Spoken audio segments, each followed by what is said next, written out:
अगले 5 मिनट आपके लिए, आपके बच्चों के लिए और इस देश के लिए बहुत ज़्यादा अहम है।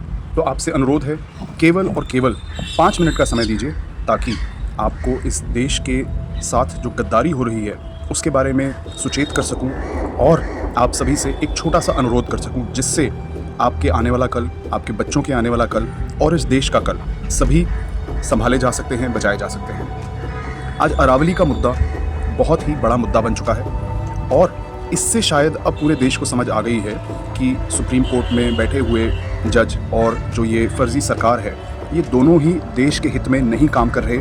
इनको सिर्फ अपनी जेबें और अंबानी अडानी की जेबें भरनी है और इनको आपके फ्यूचर से, साफ़ हवा से, साफ़ पानी से, किसी चीज़ से मतलब नहीं है। इथेनॉल मामले में भी हमने देखा कि किस तरीके से सुप्रीम कोर्ट ने बिना सुने, चीफ जस्टिस ऑफ इंडिया ने किस तरीके से बिना सुने पिटिशंस को खारिज किया है। और क्यों? क्योंकि सिर्फ और सिर्फ सरकार आपकी जेबों पर अब ये अगला डाका डालना चाहती है। आपको महंगाई की मार जितनी वो मार सकते थे, आपने सोचा कि अब इससे और ज़्यादा क्या होगा, लेकिन इस एथेनॉल पॉलिसी के ज़रिए अब आप देख रहे हैं कि कैसे बिना पेट्रोल का रेट बढ़ाए उन्होंने पेट्रोल का रेट 20 से 30% बना दिया, क्योंकि आपकी गाड़ियों की एवरेज जो है वो 20 से 30 से 35% तक जो है वो कम हो गई है। साथ ही साथ गाड़ियाँ ख़राब हो रही हैं, रिपेयर, रेट्रोफिट किट्स, ये सारे खर्चे सरकार नहीं बियर कर रही, ये आपके सर डाले गए हैं। इतनी सरदर्दी के बाद और लाखों की संख्या में लोग अब कहेंगे कि बस अब और नहीं, देश छोड़ के चलते हैं, जिससे देश से और धन और नौकरियां और ख़त्म होंगी, बाहर जाएंगी। डॉलर रुपए के मुकाबले में और स्ट्रॉन्ग होगा और देश में कीमतें हर तरीके से बढ़ेंगी, इन्फ्लेशन बढ़ेगा, जीडीपी ख़राब होगी। तो सिर्फ और सिर्फ सरकार और उसके कॉरपोरेट क्रोनीज़, उनका फ़ायदा होना है। और हमने ये भी देखा है कि किस तरीके से जो कोई अपने हकों के लिए लड़ता है उस पर किस तरीके से आंसू गैस फेंकी जाती है, गोलियां चलाई जाती हैं, उनके ऊपर रबर बुलेट से अटैक किया जाता है। किसान जो कि सबको अन्न देता है, जिंदा रखता है, किस तरीके से पिछले साल उनके साथ साउंड कैनन्स तक, जिससे कि उनके सुनने की शक्ति ख़त्म हो जाए, वो तक डिप्लॉय करी गई। बॉर्डर्स को ऐसे बंद कर दिया गया जैसे कि पाकिस्तान की आर्मी आ रही हो, लेकिन जब पाकिस्तान के साथ जंग है तो वहाँ पे सीज़ फायर कर देंगे ये लोग। ये इतने बड़े देशद्रोही हैं और वही सरकार जो किसानों के साथ इस बर्बरता से काम कर सकती है, उसी ने मणिपुर में हज़ारों की तादाद में वेपन्स लोगों को बांटे, लाखों की तादाद में गोलियां बांटी और हज़ारों की ही तादाद में बम बांटे। और इसीलिए आज 2.5 साल बाद भी मणिपुर जल रहा है। लद्दाख में हमने देखा कि कैसे सोनम वांगचुक जैसे इंटेलेक्चुअल को किस तरीके से आज 80 दिन से कैद में रखा गया है। अपने वादे किए हुए ये पूरे नहीं करते और देश की जनता को इन्होंने पूरा और पूरा सिर्फ अपना गुलाम बना रखा है। और कोई जो आवाज़ उठाता है उसके खिलाफ सरकारी एजेंसियां काम करती हैं। लेकिन मणिपुर जैसे मामले में जहां की इतनी तबाही हुई, 300 से ज़्यादा लोग मारे गए सिर्फ सरकार के खुद हैंडओवर के कारण, और 50,000 से ज़्यादा आतंकवादी मणिपुर में खड़े हो चुके हैं और वो आज देश भर में ब्रांचेस खोल रहे हैं। तो हर जगह वही एजेंसियां फेल हैं। ये दुनिया भर में लोगों को बदनाम करने के लिए कैंपेन चलाते हैं। सिख है तो वो खालिस्तानी है, क्रिश्चियन है तो वो एंटी नेशनल है, कोई समझदार है तो वो अर्बन नक्सल है, किसी ने कोई सोच के कुछ बोला कि हम सबको मिलकर ये करना चाहिए तो उसने टूल किट बनाई है इनके खिलाफ। लेकिन यही एजेंसियां जहां असली काम करना है वो काम नहीं करती। इन एजेंसियों का आज काम सिर्फ सरकार के लिए और फ्रॉड लोगों को, क्रिमिनल लोगों को बीजेपी में शामिल कराना है। उनके पास और कोई काम नहीं है। और मुझे ये कहने में कोई संकोच नहीं है कि देश में आज कानून व्यवस्था बिल्कुल ठप हो चुकी है। देश अंदर से ध्वस्त है, लेकिन सिर्फ और सिर्फ अखबारों में और मीडिया पर आपको उलझा के रखकर एक ऐसी तस्वीर पेश की जाती है कि सब चंगा सी। लेकिन पिछले 10 से 11 साल में सिर्फ दंगे हो रहे हैं, रोज़ कुछ ना कुछ नया आपस में फसाद करवाकर ये लोग देश पर अपना राज काबिज करे हुए हैं।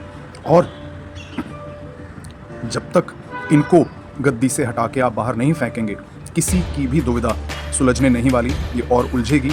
अरावली, निकोबार, हंसदेव, सबको काट के भी इनका पेट नहीं भरने वाला। आपकी गाड़ियों में से तेल निकाल कर भी इनका पेट नहीं भरने वाला। ये अंग्रेज़ों से भी और बदतर हैं कि जितना अंग्रेज़ों ने लूटा उससे ज़्यादा लूट चुके हैं। अब आपको ये सोचना है कि क्या आप और लूटना चाहते हैं या अब चाहते हैं कि ये विराम हो। और अगर आप चाहते हैं, जो मुझे पूरी उम्मीद है कि हर कोई आज दिल से यही चाहता है, क्योंकि देश की जनता ने 2024 में इन लोगों को वोट आउट किया, न केवल 2024 में लेकिन 2019 में भी इनको वोट आउट किया, लेकिन ईवीएम और इलेक्शन कमीशन की धांधली के कारण ये पिछले 2019 से आज देश में कब्जा करके बैठे हैं। तो आइए उस जगह पे एकत्रित हों जहां से हम सभी की दुविधाओं का हल है, और वो है सुप्रीम कोर्ट ऑफ इंडिया और इलेक्शन कमीशन ऑफ इंडिया। बार बार मैं कई जगह ये कहता हूँ कि जितना नुकसान इस देश का सुप्रीम कोर्ट के जजेस ने किया है या सुप्रीम कोर्ट ने किया है, उससे ज़्यादा नुकसान पाकिस्तान और चाइना भी मिलकर नहीं कर सके। आज ये कहने में भी कोई बड़ी बात नहीं है कि ऐसा लगता है कि सुप्रीम कोर्ट पर ही पाकिस्तान, चाइना और अमेरिका का, इजराइल का कब्ज़ा है। इसीलिए हमारे सुप्रीम कोर्ट के जज ऐसे ऐसे वर्डिक्ट्स देते हैं कि आप स्तंभ रह जाते हैं और हताश हो जाते हैं कि अगर सुप्रीम कोर्ट भी आपको राहत नहीं देगा तो आप कहाँ जाएंगे। नीट के एग्ज़ाम में भी हमने देखा कि किस तरीके से एक पेपर जो लीक हुआ उसमें चीफ जस्टिस ने और उसके साथ के जजेस ने किस तरीके से सबको बाइज्जत बरी सा कर दिया। चंडीगढ़ चुनावों में भी हमने देखा कि किस तरीके से खुलेआम बीजेपी के लिए एक सरकारी अधिकारी धांधलेबाजी करके वोटें काट रहा था ताकि बीजेपी के लोगों को मेयर बनाया जा सके, गद्दी नशीन किया जा सके। लेकिन उस पे भी क्या हुआ? क्या ऐसे क्रिमिनल एक्ट के लिए चीफ जस्टिस ऑफ इंडिया ने कोई सख्त कदम उठाया या उसको सज़ा दी? नहीं। लेकिन सज़ा किसको मिलती है? आम आदमी को।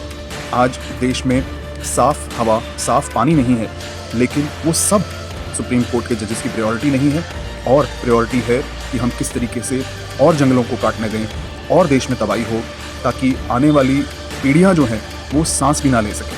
इन लोगों ने सबने अपने बच्चों को देश से बाहर भेज दिया है, जितने भी बड़े मंत्री हैं, जितने भी बड़े अधिकारी हैं, जुडिशरी में हैं। लेकिन आपके पास, देश की 99% से ज़्यादा जनता के पास देश छोड़ के जाने का कोई भी जरिया नहीं है। तो आपको यहीं रहना है, और इन्होंने निकोबार से लेके हसदेव, हसदेव से लेके अब अरावली, हर जगह तबाही मचा रहे हैं। तो आज आपको ये समझने की ज़रूरत है कि अगर इस सभी का हमें इलाज करना है तो ये कैंसर है जो देश के अंदर घुस चुका है, और उस कैंसर को जब तक आप नहीं हटाएंगे तब तक ये सारी चीज़ें बढ़ती रहेंगी। तो अगला सवाल आपका यही है कि इस कैंसर का इलाज क्या है? इस कैंसर का इलाज है कि देश भर से जो भी किसी भी तरीके से पीड़ित है, प्रताड़ित है, वो सभी कैंसर की जड़ में आए, जो है सुप्रीम कोर्ट ऑफ इंडिया। ये है आज का लाल किला। पुराने कालों में सिख फौजों ने लाल किले को कई बारी जो है कैप्चर किया। आज एक बारी फिर ज़रूरत है कि पूरा देश, जो आज के दो लाल किले हैं, एक सुप्रीम कोर्ट ऑफ इंडिया और दूसरा इलेक्शन कमीशन ऑफ इंडिया, इन दोनों लाल किलों पर जनता वापस से अपना हक इस्टेब्लिश करे। और उसके लिए मैं आप सभी को आज एक बहुत बड़ा आह्वान दे रहा हूँ। 6 जनवरी को आइए देश भर से दिल्ली में एकत्रित होइए, और हम सुप्रीम कोर्ट पे हम जाके वो धरना लगाएंगे जो आज आप अलग अलग जगहों पे लगा रहे हैं। चाहे कोई इथेनॉल की लड़ाई लड़ रहा है, चाहे कोई जवान अपने हक की लड़ाई लड़ रहा है, चाहे आप आज अरावली बचाने के लिए लड़ाई लड़ रहे हैं, चाहे आप किसी भी तरीके का आपके साथ अपराध हुआ है, गलत हुआ है, उसके लिए आप लड़ाई लड़ रहे हैं, उस सब की जड़ देश की सबसे बड़ी अदालत है, क्योंकि ये कैंसर वहीं से फैलता है। तो आइए 6 जनवरी को हम सभी सुप्रीम कोर्ट के आगे लाखों की संख्या में एकत्रित हों, और उसके पश्चात हम इलेक्शन कमीशन ऑफ इंडिया के सामने भी बहुत भारी संख्या में, लाखों की तादाद में हम एकत्रित हों, और इलेक्शन कमीशन ऑफ इंडिया जो फर्जी चुनाव करा रहा है, जो लोगों के वोट काट रहा है, और जिसने इस फर्जी सरकार को एक बारी फिर देश की सरकार पे काबिज किया है, उसको भी हम सुधारें। और वहाँ इन दोनों कॉन्स्टिट्यूशनल इंस्टीट्यूशंस पे जब एक बारी फिर देश की जनता अपना हक जमाएगी तो देश तभी बच पाएगा। आपसे इतनी छोटी सी उम्मीद कि आप इस मैसेज को सारी जगह, हर तरीके से, हर ज़रिए से शेयर करेंगे, घर घर पहुंचाएंगे, ताकि जो कोई भी प्रताड़ित है उसको आज ये पहला संदेश मिल जाए कि पूरे देश ने 6 जनवरी को सुप्रीम कोर्ट पे एकत्रित होना है, और वहीं से इस देश के सुधार की नई लहर शुरू होगी। शुक्रिया, नमस्कार, आदाब, सत श्री अकाल, गुड इवनिंग जूले। ओए रुक रुक रुक रुक, पेड़ काट के लेके जा रहा, जुर्माना लगेगा, नीचे रख। अरे साहब पेड़ नहीं है, बकरी के लिए डाली लेके जा रहा हूँ। अरे कुछ भी हो, जंगल के अंदर कुदाड़ी ले जाना मना है। क्यों? अरे जंगल नष्ट हो जाएगा। वाह साहब, गांव का किसान आदमी जंगल से रोटी बनाने के लिए लकड़ी नहीं ले जा सकता, पशुओं के लिए डाली और चारा नहीं ले जा सकता। उधर बड़े बड़े उद्योगपति फैक्ट्री बनाने के लिए पहाड़ पे पहाड़ काटे जा रहे हैं, उनके हिसाब से नियम बनाए जा रहे हैं। खनन का कामकाज कितना तेजी से चल रहा है, विकास के नाम पे पेड़ काटे जा रहे हैं, उससे आपके जंगल नष्ट नहीं हो रहे और आप भी उनको रोकने के बजाय हमको पकड़ रहे हो। बात तो सही है। चल एक काम कर, डाली आज तू लेके जा, कुलाड़ी चौकी पे आके लेके जाना।